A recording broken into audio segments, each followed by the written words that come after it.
मुखेड तालुक्यातील अंबुलगा मंडळ अधिकारी मडगिलवार यांच्या गैरकारभाराला आळा घालावा व त्यांच्यावर तात्काळ निलंबनाची कारवाई करावी अशी मागणी अखिल भारतीय छावा संघटनेतर्फे देगलूर उपजिल्हा अधिकारी अनुप पाटील यांना देण्यात आलेल्या निवेदनाद्वारे करण्यात आली। संघटनेने निवेदनात म्हटले आहे की अंबुलगा मंडळ अधिकारी सतत नांदेड अंबुलगा ये जा करत असल्यामुळे ते मुख्यालयात उपस्थित राहत नाहीत।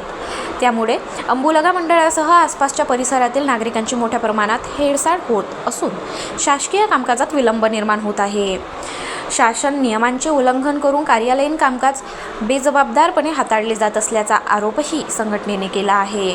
यापूर्वीही संबंधित अधिकाऱ्यांकडून सातबारा उतार्यात अवैध फेरफार होत असल्याची चर्चा शेतकऱ्यांमध्ये असून या सर्व प्रकारांची तात्काळ तपासणी करण्यात यावी अशी मागणी निवेदनात करण्यात आली आहे। अंबुलगा मंडळात निवासी असल्याचे दाखवून शासनाकडून घरभाडे घेतल्याचा मुद्दाही संघटनेने उपस्थित केला आहे।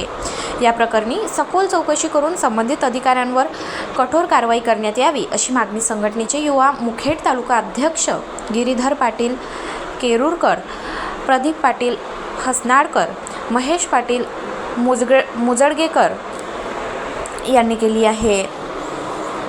गाव माझा न्यूजकरिता किशोर वाघमारे, मुखेड, नांदेड।